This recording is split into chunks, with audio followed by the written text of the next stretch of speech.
연방 셧다운이 최장 기록을 닷새나 넘긴 40일 만에 셧다운 끝내기 절차를 밟으면서 핵심 볼모였던 ACA 오바마 케어 정부 보조 연장 문제도 해법을 찾고 있습니다. 민주당 상원의원 8명이 임시 예산안에 대한 토론 종결에 찬성표를 던지는 대신 ACA 정부 보조 연장안을 12월 둘째 주까지 표결로서 확정하겠다는 보장을 공화당 상원 지도부로부터 받아냈습니다. 특히 트럼프 공화당 지도부도 엄청난 후폭풍을 원하고 있지 않아 ACA 오바마 케어 정부 보조의 연장을 12월 중순까지 확정하려 할 것으로 예상되고 있습니다.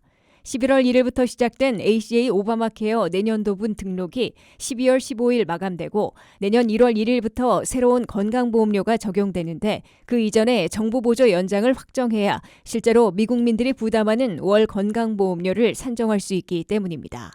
이에 따라 연방 셧다운도 40여일 만에 끝나는 동시에 ACA 정부 보조 연장안 논의에 착수해 12월 둘째 주 안에는 연장이 최종 확정될 것으로 기대되고 있습니다.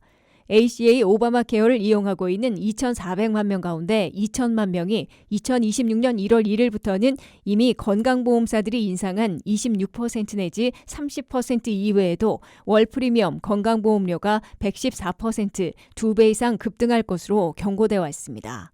건강보험료가 급등하면 내년 한 해에만 200만 명, 장기적으로 380만 명의 무보험자를 양산해낼 것으로 미 의회 예상국은 예측하고 있습니다.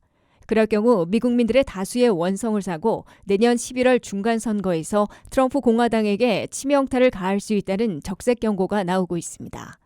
ACA 정부 보조의 연장은 거의 확실한 것으로 보이지만 지난 주말 막판에 민주당의 척슈머 상원 대표가 1년 연장안을 제시한 데 대해 트럼프 대통령이 정부 보조를 건강보험사들이 아닌 미국민들에게 직접 지원하자고 전격 제안하고 나서 어떤 방식을 채택할지 주시되고 있습니다. 트럼프 대통령이 연방상원의 의사 출신 공화당 상원의원들 가운데 빌 캐시디 상원 보건위원장 등과 함께 추진하고 있는 새 방안은 정부 보조 텍스 크레딧만큼 일정액을 건강보험사들이 아닌 개인별 플렉서블 어카운트에 입금시켜준다는 내용입니다. ACA 가입자들은 이 어카운트에 입금되는 정부 보조로 프리미엄을 내거나 본인 부담금인 디덕터블 등을 지불하는 데 사용할 수 있게 됩니다. 현재 시행되고 있는 헬스 세이빙스 어카운트는 헬스케어 관련 비용에만 쓸 수 있도록 되어 있으나 플렉서블 어카운트는 그보다 유연성을 허용할 것으로 백악관은 시사하고 있습니다.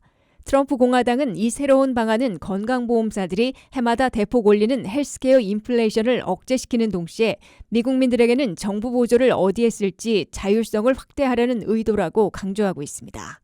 새로운 방안을 시행하는데 시간이 걸릴 수 있어 민주당 상원안대로 ACA 오바마 케어 정부 보조를 일단 1년 연장해 2026년에도 올해와 비슷한 할인 혜택을 보게 한 후에 트럼프 새 방안을 별도로 논의할 가능성도 있는 것으로 관측되고 있습니다.